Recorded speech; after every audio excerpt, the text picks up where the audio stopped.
Well, congratulations on passing your exam. And regardless if you're with our organization, Lincoln Heritage, the Williams Group, or another insurance company, again, congratulations on passing your exam and getting ready to get started in this awesome industry, the insurance industry. So, um, if you've passed your exam, now you're at the point where you have to apply for your license. There's several different places that you can go on this particular website, but NIPR, you should see flashing at the top of your screen, is a website that you'll want to go to in order to get set up. NIPR stands for National Insurance Producer Registry, and this is where you'll go to apply for your license, renew your license, print your license, all the other things that you can see here on the screen. But for all intent and purposes, what we're going to focus on today is applying for your new license. So I'm simply going to click on that tab. So from here, you're going to have a couple of different options: resident license and non-resident license. So what a resident license is the state of which you live in. So I currently live in Missouri, so Missouri would be my resident license state. If you're whatever state you're in, Illinois, Nebraska, Texas, whatever the case is, that state that you live in, where your driver's license is at, that is considered your resident state. Now, once you've got a little time in the industry, I'm sure your leadership person or team or company is going to allow you to sell in other states. We currently run a 7-state region, and if we want to sell in those other states, we have to be licensed to sell in those states.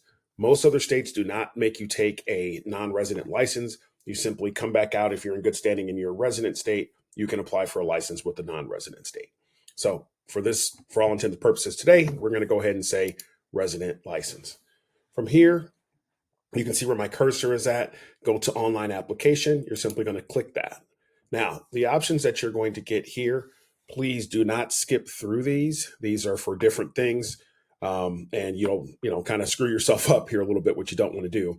So what you want to do here is just simply go to start, click start, and we'll take you to the next appropriate response, if you will. So from here, you're going to have a couple of different options: producer licensing, adjuster licensing, other licensing, etc. This is your first time applying for a license, so you're simply going to click producer licensing. This is your first license, so you're not renewing or trying to get any other lines of authority at this time. And then next, you're going to go resident because of your resident state, as we discussed. And then you're going to simply click next. From here, it's going to ask you which state that you want to apply for. You can see that all 50 states are here, including the District of Columbia. But for illustration purposes, I'm just going to go ahead and select Colorado. So we're going to say Colorado, and then you're going to see we have the option to go next here. From here, you're going to see the disclosures for that particular state that you're applying for. And we're simply going to come down here and pick the one that we're trying to apply for. So depends upon the state that you're in, what you're applying for. These might give you additional options. It just depends on how your state is set up and what licenses and options they have. But for this particular video, we're just going to say life insurance. We're going to click on life, and then we're going to go back to the next button here and click next. So from here, now it's going to show you that Colorado is the state that you selected. You can see you put selected, resident producer life, your state, your NIPR fee, and then you can see the fee is $52.60. So not to go too far into this, your license is good for 2 years. Once you're approved, you have to do continuing education, but that's a completely separate video. So we're simply going to click next here. All right, so from here, you're going to put the appropriate information here: last name, first name. I'm going to go ahead and select male, date of birth, U.S. citizen, and then we're going to simply click next. You're going to follow the prompts here. You're going to put your address, obviously city, state, zip code. Obviously, it's going to default to the United States. And then you can simply click, if it's going to be the same, your resident, your business, and your mailing address is the same, you can see the prompt here that you have to click the appropriate response there. And then from there, you're simply going to click next. From here, you're going to put in your appropriate home and business phone number. If you have a fax, you can put that there as well. You can see it's just an option. So if you want to put that information in there, from there, you're going to go next again. From here, we put in our email information. So personal, business, you can put in your web address. It's not necessary, but you can if you'd like to. You're going to put that information in here, and then we're simply going to click next. Next, if you have any aliases, you can put that in there, hit add. Otherwise, you do not want to click add. You're just going to go next, which will take you to the affiliations tab. The affiliations tab is now going to take you to, you can fill this information out. This is just the agency that you're affiliated with. You don't have to do this, but you can. I believe if you do that, they will contact or send the appropriate information to the company that you're affiliated or going to be licensed and appointed. Here, we're going to simply click next. I'm going to ask you for your employment history for over the last 5 years. You can see that up here in the prompt. We just put this one in here for illustration purposes. You can see all the information here, and then we're simply going to click next. Section is background. So for illustration purposes, we're just going to say no. If you have to answer yes to any of these questions, it's going to prompt you to what information you need to provide to the state. And then from there, you'll provide that particular information, and then they'll determine if there's additional information or if the state is going to allow you to be licensed or not. If you have any additional questions about that, you can simply email us or talk to whoever your appropriate manager is with your appropriate company. From there, we're going to go review. So the next thing you'll have to do is go through and review everything on the application that you've entered in. So you can see that we've entered in name, obviously the appropriate information here, the address, your resident address. Next would be your business address, your mailing address. This is everything that we put in the system: phone number, email, the company that we've worked for over the last 5 years, all the appropriate questions for the background. And once you get all those answered, it'll prompt you if it's required or something else is needed. And then we're simply going to click next.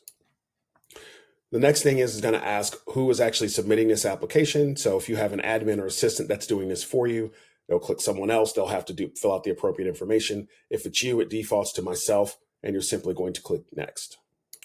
From here, here's your testing that everything that you've entered in to this form today is honest to the best of your ability, including all the information. You can pause the video and watch this, or when you go to NIPR, you'll have access to this, obviously, to be able to move forward. And then we're simply going to click next. From here, we're going to put verification. So this is where they'll send the receipt once everything is done. And we'll send the receipt out to you.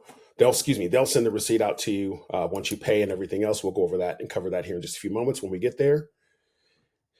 And then the last couple things from here is how much it actually pays to get the license. So you can see we've entered the information for Colorado. You can see it's for resident producer. $47 is the state fee, $5.60 NIPR fee, and then you can see a total of $52.60. From there, you're simply going to hit submit so that you can set yourself up to pay for your license. So you're simply going to enter in all the appropriate information here: first name, last name, address, city, state, zip code, phone number, etc. Once all that information is entered in here, you also need to select if you're going to do credit card or if you're going to do a check. Obviously, you have to have your routing and account number to do that. And then you can see the fee is still $52.60. And then you're simply going to click next. So what it's doing now is it's pulling all the information together.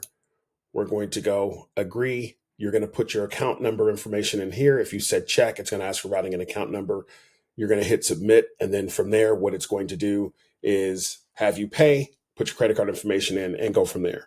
What will happen after that is you'll receive an email, and that email will let you know that your application has been received from NIPR. They're going to send it to the appropriate state, and it usually doesn't take any more than about 24 to 48 hours. Some states differ from others, but that's typically the process for your license to come in. Again, if you have any questions, you can feel free to reach out to us. You can see the link in the bio information here on YouTube. We're happy to help even if you're not with our organization. If you're not with Lincoln Heritage or the Williams Group or Memorial Gardens, feel free to reach out to our 800 number here. We're happy to answer any questions that you have, and also happy to help, again, if you're not with our organization. Make a shameless plug here. Our team is a very, very rapidly fast-growing team with Lincoln Heritage, obviously focusing on final expense. That's the only thing that we do is final expense. And we're the number one company in the entire country that focuses on final expense. So if you'd like to find out more about what we do and how we do it, you can either register for our seminar, which we do on a weekly basis. You can sign up for that, or you can go out and watch other YouTube videos to familiarize yourself with us and our organization. And of course, we're happy to help with anything else that you got going on as well. So my name is Corey Williams, again, president of the Williams Group. Thank you for your time today, and I hope this has been helpful. Bye for now.